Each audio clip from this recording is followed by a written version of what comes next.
हाँ तो बंधु लोग, इसके पहले वाले लेक्चर में हमने अब तक जितना भी वेक्टर्स पढ़ा था, right from introduction of vectors till the addition of vector, उसके ऊपर हमने पिछले लेक्चर में कुछ क्वेश्चन सॉल्व किए। और अब हम कुछ कंसेप्ट्स और डिस्कस करेंगे। Let us begin with resolution of vectors. Vectors को रिजॉल्व करना। अब वेक्टर्स को रिजॉल्व करने का मतलब कुछ भी नहीं, तो वेक्टर्स के हमें पार्ट्स करना है, वेक्टर्स को हमें स्प्लिट करना है। वेक्टर्स को रिजॉल्व करने का मतलब वेक्टर्स को स्प्लिट करना है, splitting of vector into components. कितने कंपोनेंट्स? भाई बहुत सारे कंपोनेंट्स हो सकते हैं, हम धीरे धीरे समझेंगे। फिलहाल के लिए वेक्टर्स को रिजॉल्व करना, रेजोल्यूशन मींस रिजॉल्व करना। रिजॉल्व करना मतलब स्प्लिट करना, किसमें? कंपोनेंट से में, और ऐसे कंपोनेंट्स जो एक दूसरे को परपेंडिकुलर हो, right angles to each other then the components are called rectangular या फिर ऑर्थोगोनल कंपोनेंट्स। जो वेक्टर है उस वेक्टर के उसके दो टुकड़े करेंगे, हम स्प्लिट करेंगे कुछ इस तरीके से कि जो दोनों टुकड़े हैं वो एक दूसरे को परपेंडिकुलर है, उसी को बोला जाएगा ऑर्थोगोनल कंपोनेंट, ऑर्थोगोनल कंपोनेंट्स। और इसी को रेक्टेंगुलर कंपोनेंट भी बोला जाएगा। आइए धीरे धीरे समझते हैं। मान लो हमारे पास कोई वेक्टर है, ओके फाइन। इस बात को ऐसा समझो, मान लो मेरे पास कोई एक वेक्टर है, ये ले लिया मैंने एक वेक्टर, ये वेक्टर है से ए वेक्टर। और ये जो वेक्टर है, अगर मैं मान के चलता हूं कि ये जो वेक्टर है ये 2 डायमेंशनल कोऑर्डिनेट सिस्टम पर रखा है, जहां पर ये एक्स एक्सिस है और ये y एक्सिस है। इस वेक्टर ने x एक्सिस के साथ कुछ एंगल बना रखा है, let that angle be this one, theta. हमारा एक्चुअल में वेक्टर ए वेक्टर है, ए वेक्टर ने हॉरिजॉन्टल के साथ x एक्सिस के साथ कुछ एंगल बना रखा है। अब मैं क्या बोल रहा हूं, मैं यहां से कुछ कंस्ट्रक्शन कर रहा हूं, यहां से एक परपेंडिकुलर ड्रॉ कर रहा हूं मैं, ये वाला परपेंडिकुलर टू एक्स एक्सिस, और इस पॉइंट से परपेंडिकुलर टू वाई एक्सिस। अब इस हिसाब से ये जो लेंथ होगी, कहां से? ओरिजिन से, ओरिजिन से लेकर के यहां तक की जो लेंथ है, ये वाली लेंथ, ये लेंथ और ये वाली लेंथ, इन दोनों लेंथ्स की अगर मैं बात करूं, मैं कुछ नाम दे रहा हूं। ये वाला पॉइंट, मान लो ये जो ओरिजिन है वो O है, इस वाले पॉइंट को नाम दे रहा हूं मैं capital A, let this point be capital M, और इस वाले पॉइंट को बोल रहा हूं मैं कैपिटल M। उस हिसाब से जो हमारा ओरिजिनल वेक्टर था ए वेक्टर, जिसने एक्स एक्सिस के साथ एंगल बना रखा था थीटा, उसका ये OM जो है वो ए वेक्टर का, ये जो हमारा ओरिजिनल वेक्टर है इसका प्रोजेक्शन है ऑन एक्स एक्सिस, और इसी वेक्टर का प्रोजेक्शन है ऑन वाई एक्सिस, यहां से यहां तक, मींस OM। और ध्यान से देखो, अगर मैं इसकी बात करूं, यहां से यहां तक की लेंथ की बात करूं, OM लेंथ, तो OM लेंथ जो होगा वो, अगर मैं इसको OAM को एक ट्रायंगल कंसीडर करूं, तो ये एक राइट एंगल ट्रायंगल है। इस ट्रायंगल से, फ्रॉम ट्रायंगल OAM ट्रायंगल से मैं बोल सकता हूं कि जो कॉस ऑफ थीटा होगा, कॉस थीटा, वो opposite adjacent side OM, adjacent side OM upon में यहां तक की लेंथ। अब ये जो लेंथ है वो ए वेक्टर का मैग्नीट्यूड है, तो ये जो ए वेक्टर का मैग्नीट्यूड है उसको मैं स्मॉल a लिख दूं, चलेगा? भाई लिखा तो ऐसा जाएगा, magnitude of small A vector, उसी को हम स्मॉल ए भी लिख दें तो भी चल जाएगा। तो उस हिसाब से जो OM लेंथ है, ये OM length a into cos of theta होगा। यहां से यहां तक की length small a into cos of theta, इसको मैं नाम दे रहा हूं AX। जो AX है वो a कॉस ऑफ थीटा है। ऐसे ही इसी ट्रायंगल में, OAM ट्रायंगल में, मैं sine of theta, sine theta opposite side by hypotenuse, opposite side A M upon में हाइपोटेनस, हाइपोटेनस ये वाली लेंथ है और ये ए वेक्टर का मैग्नीट्यूड है, सिर्फ ए लिख दूं तो भी चल जाएगा। उस हिसाब से जो ए एम है वो होगा small A into sine of theta. A M, क्या ए एम यहां से ओ एम के इक्वल होगा? तो ओ एम की जो लेंथ है ये वाली लेंथ, इस लेंथ को बोला जा सकता है इट इज इक्वल टू, ये जो लेंथ है ये है small A into sine of theta. अभी मजा आएगा ना भिड़ो, ध्यान से देखो, अगर अगर वाली बात कर रहा हूं मैं, अगर ये यहां से यहां तक एक वेक्टर होता ए एक्स वेक्टर अगर, और यहां से यहां तक अगर ए एम यहां से यहां तक ये एक वेक्टर होता ए वाई वेक्टर, ये अगर वेक्टर होता O M that is A X vector और ओ एम सॉरी यहां पे मैंने कुछ गड़बड़ कर दी है, ये ओ एम लेंथ है, ये ओ एम लेंथ ए एक्स बोला है हमने, ए एम और इसको ए एन बोल दो, ये वाला ए एन, तो ये वाला ए एम ये सही है, इसको मैं नाम सिर्फ चेंज कर दे रहा हूं, ये वाला एन बोल देंगे हम, इस पॉइंट को ए एन बोल देंगे। अगर ए एक्स यहां से यहां तक वेक्टर होता और अगर यहां से यहां तक वेक्टर होता ए एन, तो उस केस में इन दोनों वेक्टर का रिजल्टेंट यही तो होता था। मतलब मैं बोल सकता हूं कि जो ए वेक्टर है, ये वाला वेक्टर हमारा पैरेंट वेक्टर, वो A X vector plus A Y vector ही तो है। इस हिसाब से हमने इस ए वेक्टर के दो टुकड़े किए, A X vector and A Y vector. यहां पर जो ए एक्स है उसको बोला जाएगा component, component of A vector या फिर प्रोजेक्शन, इसी का दूसरा नाम प्रोजेक्शन ऑफ ए वेक्टर। कहां पर? इस केस में हमने एक्स एक्सिस पर लिया है, तो projection of A vector on X axis. ऐसे ही जो ए वाई वेक्टर होगा that is component, component of A vector या फिर projection, projection of A vector on Y axis. ये बात क्लियर है। इस वेक्टर के हमने दो टुकड़े कर दिए, दो टुकड़े कुछ इस तरह से किए जाएंगे कि उन दोनों का जो टुकड़े हमने किए हैं वही कंपोनेंट्स है, उन कंपोनेंट्स का जो रिजल्टेंट है वो पहले वाला वेक्टर मिलना चाहिए। दोनों को जोड़ा तो ये मिलेगा, इसको तोड़ा तो ये मिलेगा। ये है रिजोल्यूशन ऑफ वेक्टर्स, वेक्टर्स को रिजॉल्व करना। हाँ सर, ऊपर ही हो, एक 10 मिनट में आ रहा हूं। हेलो, हाँ भाई, तो ये एक वेक्टर और ये वाला वेक्टर, अभी इसको याद रखने का या फिर जल्दी जल्दी हमें रिजल्टेंट निकालने का मैं तरीका बता देता हूं। मान लो मेरे पास कोई एक वेक्टर है, ये वाला वेक्टर, मान लो मैंने बोला कि मेरे पास एक वेक्टर है ये वाला वेक्टर, और ये जो वेक्टर है ये ए वेक्टर है।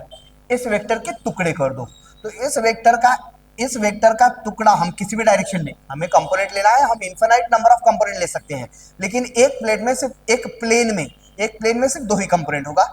एक कंपोनेंट अगर मैं इस डायरेक्शन में लेता हूं, अगर वाली बात है, मैं किसी भी डायरेक्शन में, इस डायरेक्शन में ले सकता हूं, इस डायरेक्शन में ले सकता हूं, इस डायरेक्शन में ले सकता हूं, किसी भी डायरेक्शन में लिया जा सकता है।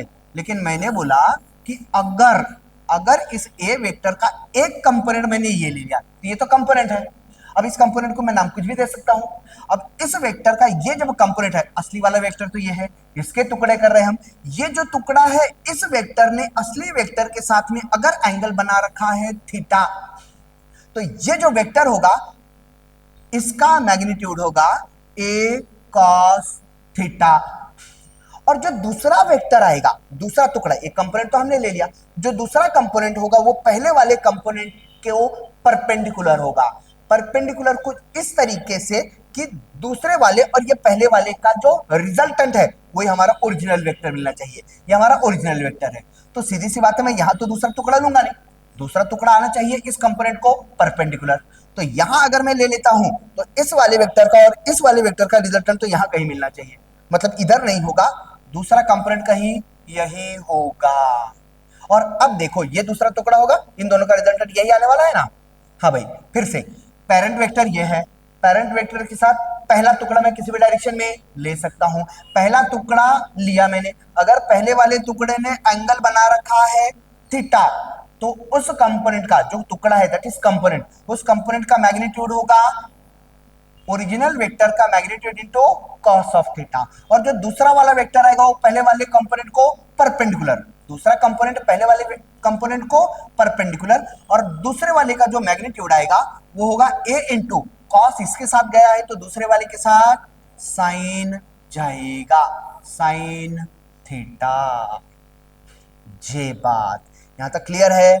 अगर मैं बोलता हूं कि मेरे पास एक वेक्टर है ये वाला, इस वेक्टर का मैग्नीट्यूड है 10 न्यूटन, तो इसने अगर हॉरिजॉन्टल के साथ में एंगल बनाया है 30 डिग्री, तो इसका एक कंपोनेंट अगर मैं इधर लेता हूं तो ये होगा 10 cos 30, ये कंपोनेंट, क्योंकि इस टुकड़े ने कंपोनेंट ने इसके साथ ओरिजिनल के साथ एंगल बनाया है तो cos इसके साथ जाएगा, और दूसरा वाले वेक्टर जिसको परपेंडिकुलर जाएगा ये होगा 10 sin 30।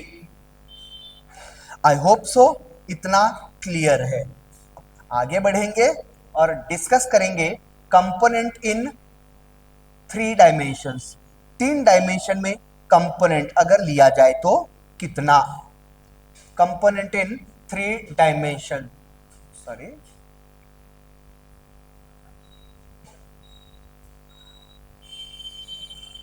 हाँ भाई, मान लो ये हमारा y एक्सिस है, ये हमारा y एक्सिस है, ये x एक्सिस है, और ये z एक्सिस है, z x, और ये है y। तो इस हिसाब से अगर मान लो मैं कोई वेक्टर लेता हूं कुछ इस तरीके से,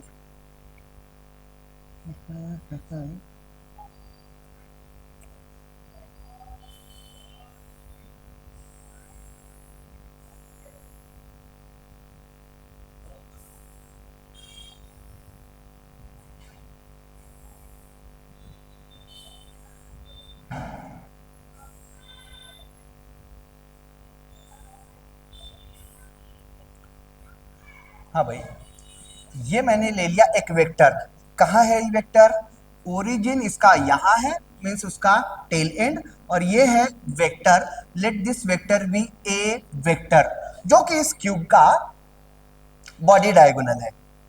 तो हमें पता है ये जो हमने वेक्टर ले रखा है, इस वेक्टर का, ये जो हमने वेक्टर ले रखा है इस वेक्टर का, यहां से मुझे इसके कंपोनेंट्स लेना है। अब ये 3 डायमेंशन में आ रहा है, 3 डायमेंशन में मुझे पता है यहां से यहां तक की जो लेंथ होगी ये है ax, component of this vector in x direction, या फिर projection of this vector, original vector तो ये है, इसका x डायरेक्शन में प्रोजेक्शन ax मैंने नाम दे दिया, और इसका y डायरेक्शन में जो प्रोजेक्शन है वो यही होगा, सॉरी z डायरेक्शन में दैट इज a z, और y डायरेक्शन में जो प्रोजेक्शन होगा वो ये होगा दैट इज a y।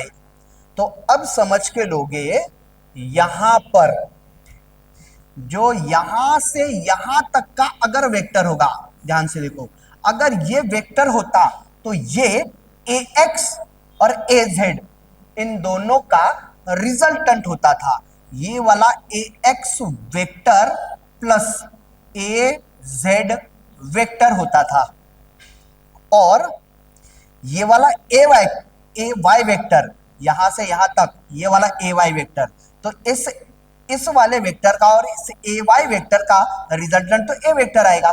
तो मैं यहां पर बोल सकता हूं कि जो a वेक्टर है that is equals to ax vector plus A Y vector plus of A Z vector. और अगर मैं इसको कंपोनेंट फॉर्म में लेता हूं तो ये ए वेक्टर जो होगा वो ए एक्स का magnitude scalar component in X direction I cap plus of A Y J cap plus of A Z K cap ही तो होगा ये वाला, बराबर ना। तो इसको इस वेक्टर का जो रिजल्टेंट है या फिर उसके जो रेक्टेंगुलर कंपोनेंट होंगे 3 डायमेंशंस में वो कुछ इस तरह से मेंशन किए जा सकते हैं। अच्छा, या फिर अब सोच के देखो, अगर मैं इस पॉइंट के, ये जो पॉइंट है इस पॉइंट के कुछ कोऑर्डिनेट्स ले लो, let the coordinates of this point be 4, 5, 6, तो उस केस में ये जो ए वेक्टर होगा, ये ए वेक्टर जो होगा वो 4 I cap plus 5 J cap plus of 6 K cap ही तो होगा। जहां पर ये जो 4 है यही तो हमारा ए एक्स है, scalar component of A vector in X direction. ये जो 5 है यही scalar component of the original vector A vector in Y direction है, और के कैप के साथ में जो लिखा हुआ है वही ए जेड है। तो ये है रेजोल्यूशन ऑफ वेक्टर्स और rectangular component of vectors in 3 dimensions में। चलो कुछ और बातों को डिस्कस करेंगे।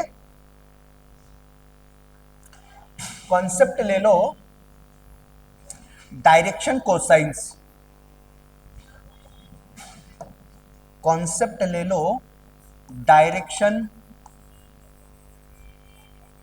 कोसाइंस, और बहुत जल्दी से शॉर्ट में समझते चलोगे। मान लो मेरे पास कोई वेक्टर है जो कि 3 डायमेंशनल कोऑर्डिनेट सिस्टम में प्लेस किया गया है। ये हो गया z axis, x axis, y axis, और मेरे पास जो वेक्टर है वो ये है।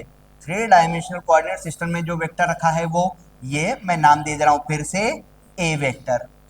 ये जो a वेक्टर है, इस a वेक्टर को अगर मैं रेक्टेंगुलर फॉर्म में, दैट इज कंपोनेंट फॉर्म में लिखूं तो क्या वो a वेक्टर जो हमने अभी पढ़ा था a x आई कैप होगा plus A Y J cap होगा plus of A Z K cap होगा। जहां पर ये वाला scalar component X direction, scalar component in Y direction और scalar component in Z direction तो है। और अब मैं बोल रहा हूं कि ये जो वेक्टर है ए वेक्टर, इसने एक्स एक्सिस के साथ में कुछ एंगल बना रखा है अल्फा, इसने वाई एक्सिस के साथ में कुछ एंगल बना रखा है बीटा, और इसने जेड एक्सिस के साथ में कुछ एंगल बना रखा है गामा। तो उस केस में जो डायरेक्शन कोसाइंस है, direction cosines, these direction cosines are defined such as cos of alpha, cos of alpha will be equals to the projection of that vector in x direction, that is ax upon magnitude of the whole vector, a vector का पूरा magnitude. तो इसको हम ऐसे ही तो लिखेंगे, या फिर शॉर्ट में cos of alpha will be projection of the vector in x direction upon magnitude of that a vector, a vector का projection on x axis upon में a वेक्टर। एक्चुअल में ये जो है ये कुछ भी नहीं तो cos of alpha adjacent side upon hypotenuse ही तो है, हम मैग्नीट्यूड के टर्म्स में लेकर के आए तो इसी को बोल दिया हमने ये डायरेक्शन कोसाइन। डायरेक्शन कोसाइन दूसरा वाला जो cos ऑफ बीटा होगा, अब ये बीटा इसने एंगल बना रखा है y एक्सिस के साथ में, तो projection of that vector in y direction, that is scalar component of the vector in y direction upon में मैग्नीट्यूड ऑफ दैट वेक्टर, ये हो गया cos ऑफ बीटा। और तीसरा वाला cos of gamma, cos of gamma will be equals to, gamma ये angle बना रखा है z एक्सिस के साथ में, तो cos ऑफ गामा इसी वेक्टर का प्रोजेक्शन इन z डायरेक्शन, तो वो तो a z होगा, ये वाला टर्म, ये वाला a z component of the vector या फिर projection of that vector in z direction upon magnitude of the whole vector, ये होगा cos ऑफ गामा। ये जो cos अल्फा, cos बीटा और cos गामा है, इसी को बोला जाएगा डायरेक्शन कोसाइंस। तो माय डियर फ्रेंड्स हम यहाँ रुकेंगे, इसके कुछ प्रॉपर्टीज वगैरह मैंने अगले लेक्चर में डिस्कस कर रखे हैं। ये लेक्चर मैंने इसलिए शूट किया क्योंकि पिछली बार जब मैं क्लास में रिकॉर्ड कर रहा था तो उस टाइम पे कुछ टेक्निकल एरर्स आ गए थे, साउंड रिकॉर्ड नहीं हो पाया था। सो इसको एक बार पढ़ लीजिएगा। Thank you.